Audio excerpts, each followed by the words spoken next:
Hello everyone, welcome back to my channel college knowledge. स्वागत है आप लोगों का इस वीडियो में। और जेई मेंस 2024 बस 20 दिन बचा है स्टूडेंट्स, 20 दिन ही मात्र बचा है। आपका ड्रीम, आपका डेस्टिनेशन बस 20 दिन ही दूर है। आई होप आप लोग प्रिपरेशन अच्छे से कर रहे होंगे, अच्छे से तैयारी किए होंगे। अगर सिलेक्शन हुआ तो बहुत बढ़िया बात है, नहीं हुआ तो भी कोई दिक्कत नहीं है, कम मार्क्स आया तो भी कोई दिक्कत नहीं है। मैं हूँ आप लोग को हेल्प करने के लिए। आप लोग बस अच्छे से प्रिपरेशन कीजिए। बस आप लोगों का काम है कि अच्छे से प्रिपरेशन करना है। तो चलिए शुरू करते हैं इस वीडियो को। थोड़ा डिटेल में चर्चा करेंगे जेईई मेंस के बारे में, 2024 के बारे में, क्या है, क्या क्राइटेरिया है, क्या एलिजिबिलिटी क्राइटेरिया है, क्या क्या हम कर सकते हैं, क्या क्या चीज़ों पर आपको ध्यान रखना होगा। तो चलिए थोड़ा डिटेल में चर्चा करते हैं। तो पहला, आप लोगों ने फॉर्म तो भर ही दिया होगा जेईई मेंस का, जो कि नवंबर में ही आ गया था। और लगभग मेरे हिसाब से 12 से 13 लाख बच्चों ने फॉर्म अप्लाई किया है। 12 से 13 लाख बच्चे इस बार एग्जाम में देंगे, 12 लाख आप लोग मान लीजिए, ठीक है। और जो एग्जाम का डेट आया है वो है 24 जनवरी से 1 फरवरी। 24 जनवरी से 1 फरवरी के बीच में एग्जाम होगा, ये एक वीक में। और उसके बाद जो रिजल्ट आएगा वो 12 फरवरी को फर्स्ट सेशन का रिजल्ट आ जाएगा। आंसर कीज तो सारे कोचिंग इंस्टीट्यूट तो निकाल ही देंगे, आप लोग को तो पता ही है, तो आप लोग को पहले ही पता चल जाएगा। और एग्जाम देते टाइम भी पता चल जाता है कि मेरा परफॉर्मेंस क्या रहने वाला है। तो आप लोग बस अच्छे से तैयारी कीजिए, अच्छे से पढ़िए। तो चलिए शुरू करते हैं, बताते हैं कि आप लोगों को क्या क्या क्राइटेरिया, क्या क्या चीज़ों का ध्यान रखना पड़ता है। तो सुन लीजिए, एज क्राइटेरिया जेईई मेंस में कोई नहीं है।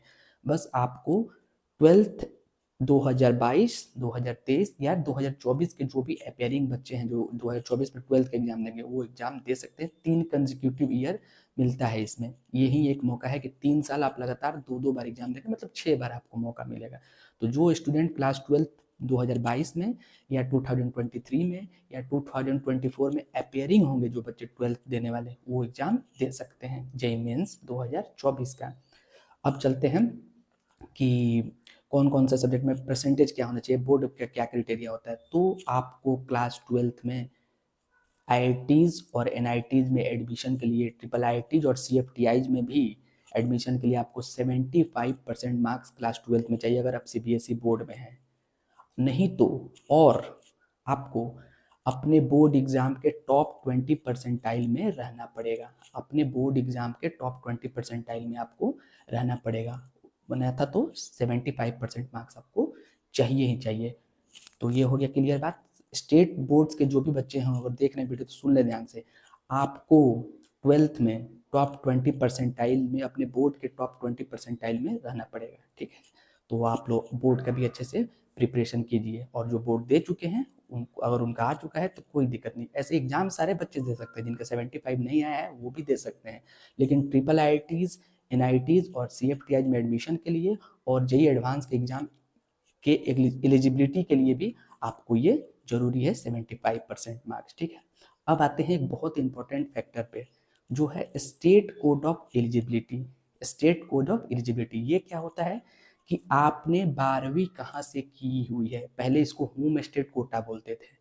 ये काउंसलिंग में ये बहुत काम आता है, इस बात को ध्यान से सुनिएगा और समझिएगा। स्टेट कोड ऑफ एलिजिबिलिटी बहुत जरूरी चीज़ है। आपने 12वीं कहाँ से पास की है, वहाँ नहीं जहाँ की आप रहते हैं। जैसे सपोज डेट, मान लीजिए आपका रेजिडेंस दिल्ली में है और आपने 12वीं की है बिहार से, या आपने 12वीं की है नोएडा से, तो उत्तर प्रदेश का स्टेट कोड ऑफ एलिजिबिलिटी लगेगा जहाँ से आपने 12th पास की है। तो आप लोग इस बात को अच्छे से समझ लीजिएगा। एक और इम्पोर्टेंट बात, जो बच्चे इम्प्रूवमेंट का एग्जाम देते हैं, तो वो इम्प्रूवमेंट कहीं और किसी सेंटर में दे, सेंटर आप कहीं ले सकते हैं, लेकिन जहाँ से आपने 12th किया हुआ है वहीं आपका स्टेट कोड ऑफ एलिजिबिलिटी लगेगा। इस बात को ध्यान से समझ लीजिए, ये आपके काउंसलिंग में बहुत मदद करेगा। तो इस बात को ध्यान लीजिए, आपने जहाँ से 12th पास किया है वो स्टेट कोड ऑफ एलिजिबिलिटी होगा। और जो एनआईओएस बोर्ड से बच्चे पढ़ रहे हैं, जो एनआईओएस बोर्ड से तैयारी कर रहे हैं, जो एनआईओएस बोर्ड से एग्जाम 12th का देंगे, तो उनका वो होगा स्टडी सेंटर, जहाँ उनका NOIS बोर्ड का स्टडी सेंटर होगा, वो उनका स्टेट कोड ऑफ एलिजिबिलिटी लगेगा। तो ये आपके काउंसलिंग में बहुत मदद करता है। होप आप लोग अच्छे से प्रिपरेशन कर रहे होंगे। और जो बीटेक और बीई का पेपर है, उसके लिए आपको फिजिक्स, केमिस्ट्री और मैथमेटिक्स कंपलसरी सब्जेक्ट होना चाहिए, मेन सब्जेक्ट क्लास 12th में। तो होप आप लोग समझ गए होंगे अच्छे से। तो यही है जेईई मेन 2024, लगभग 13 लाख बच्चे दिए हैं। आप लोगों ने अच्छे से फॉर्म भर दिया होगा, अच्छे से सब चीज़ कर दिया होगा। एडमिट कार्ड 3 दिन पहले आ जाएगा, जैसा कि आपने सेंटर चूज किया होगा उस हिसाब से।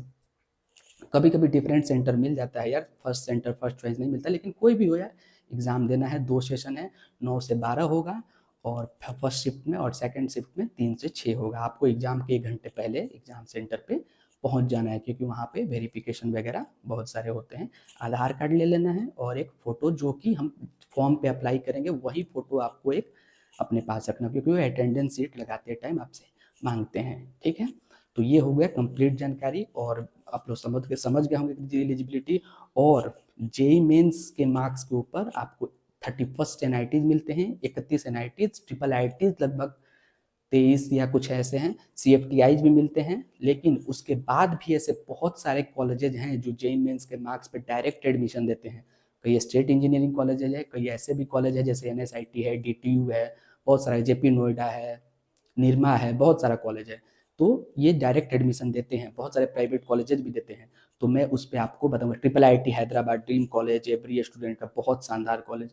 तो ये सारे डायरेक्ट एडमिशन देते हैं। तो आप लोग को पैनिक नहीं होना, जेई मेंस के मार्क्स पे एनआईटी से भी अच्छे अच्छे कॉलेज मिलते हैं। एनआईटी तो 31 मिलते ही हैं। तो उस पर भी मैं डिटेल वीडियो एक सेपरेट लाऊंगा कि जेई मेंस के मार्क्स पे कौन कौन से कॉलेज मिलेंगे, कितने मार्क्स पे आपको क्या मिलेगा, कौन से नहीं मिलेगा। एक तो मैं सीरीज ही चालू करूंगा, अच्छे से सारे कॉलेजेस का रिव्यू करूंगा। लेकिन मोड ऑफ एडमिशन में आपको बता दूं, जेई मेंस के मार्क्स पे भी बहुत सारे अच्छे अच्छे कॉलेज मिलते हैं, सीएफटीआईज भी अच्छे अच्छे मिलते हैं और ट्रिपल आईटीज भी अच्छे अच्छे मिलते हैं। तो होप आप लोग समझ गए होंगे। आप लोग को बस अच्छे से प्रिपरेशन करना है, बस अच्छे से प्रिपरेशन करना है, मार्क्स अच्छा लाना है, परसेंटाइल अच्छा लाना है, आप लोग को एडमिशन मिल जाएगा और अपना डेस्टिनेशन, अपना ड्रीम मिल जाएगा। वहाँ पे जाके आप लोग को भी मेहनत करना है, तो आप लोग का कैरियर ग्रोथ पकड़ लेगा। तो होप आप लोग वीडियो में सब समझ गए होंगे। कोई भी क्वेरी होगा आप मुझे कमेंट बॉक्स में पूछ सकते हैं, कमेंट बॉक्स में पूछना, मैं बड़े भाई जैसा हूँ। आप लोग जितने भी बच्चे तैयारी कर रहे हैं या पेरेंट्स देख रहे हैं, कुछ भी जानकारी हो मुझसे कमेंट बॉक्स में आप लोगों को पूछ लेना है। ठीक है, तो मैंने सारा चीज़ आपको बताया। 12 फरवरी को रिजल्ट आएगा, आंसर की पहले आएगा फर्स्ट सेशन का, उसके बाद दूसरे सेशन पर डिटेल में बात करेंगे, जब दूसरे सेशन का रजिस्ट्रेशन फॉर्म वगैरह सब चीज़ आना चालू हो जाएगा। लगभग 13 लाख बच्चे इस बार एग्जाम में बैठ रहे हैं। तो होप आप प्रिपरेशन अच्छे से कर रहे हैं। 30 क्वेश्चन आएंगे, 20 क्वेश्चन एमसीक्यूज होंगे और 10 क्वेश्चन न्यूमेरिकल वैल्यू होंगे। 10 में से 5 को जवाब देना रहता है और इसमें 20 एमसीक्यूज देना रहता है। माइनस मार्किंग 1 रहेगा, और एक क्वेश्चन आपका गलत हुआ तो -1 नंबर आपका कटेगा, और सही हुआ तो आपको 4 नंबर मिलेंगे। तो होप बेस्ट प्रिपरेशन करेंगे। और यार टेस्ट का प्रैक्टिस कीजिए आप लोग, क्योंकि टेस्ट ही मेन है, क्योंकि टेस्ट से अपना अपना खुद आकलन पता चलता है। जहाँ भी आप लोग स्टडी करते हैं, सेल्फ स्टडी करते हैं, ऑनलाइन पढ़ते हैं या किसी भी कोचिंग पढ़ते हैं, वहाँ के टेस्ट सीरीज को अच्छे से दीजिए और ये 20 दिन में अच्छे से रिवीजन कीजिए और अच्छे से पढ़ाई कीजिए, अच्छा मार्क्स लाइए। मैं आपको बताऊंगा कौन सा कॉलेज आपको मिलेगा, कौन से कॉलेज में आपको जाना चाहिए, एनआईटीज, ट्रिपल आईटी, सीएफटीएस के अलावा भी। तो हो आप लोग ने वीडियो को अच्छे से समझ लिया होगा। स्टेट कोड ऑफ एलिजिबिलिटी अच्छे से समझ लीजिए, जहाँ से 12th किए हैं वो, नहीं कि जहाँ आप रहते हैं। और इम्प्रूवमेंट वाले भी सुन लें, अगर आप इम्प्रूवमेंट सीबीएसई बोर्ड का दे रहे हैं या किसी बोर्ड का, तो जहाँ से आपने 12th किया, 12th का बोर्ड का एग्जाम दिया है, वो काउंट होगा, ना कि जहाँ आप लोगों ने इम्प्रूवमेंट दिया है। एनआईओएस वाले, जहाँ वो सेंटर है एनआईओएस का, वहाँ का होम स्टेट कोटा लगेगा, वहाँ का स्टेट कोड ऑफ एलिजिबिलिटी लगेगा, जो कि काउंसलिंग में आपकी बहुत मदद करता है। तो होप अब आपको क्लियर हो गया होगा A to Z। अब मैं कट ऑफ के बारे में डिटेल में चर्चा करूंगा, आंसर कीज वगैरह के बारे में, क्वेश्चन पेपर के बारे में भी डिटेल में चर्चा करेंगे। क्या स्ट्रेटेजी प्लानिंग भी एक लाऊंगा, कैसे आप लोग पढ़ रहे हैं, लास्ट 10 डेज में क्या करना है, अपने माइंड को कैसे रखना है, कैसे क्या करें, पूरे अपने एक्सपीरियंस आप लोग को बताऊंगा। होप आप लोगों ने वीडियो को पसंद किया होगा। तो वीडियो को लाइक शेयर सब्सक्राइब करें और चैनल के साथ बने रहें। Thank you so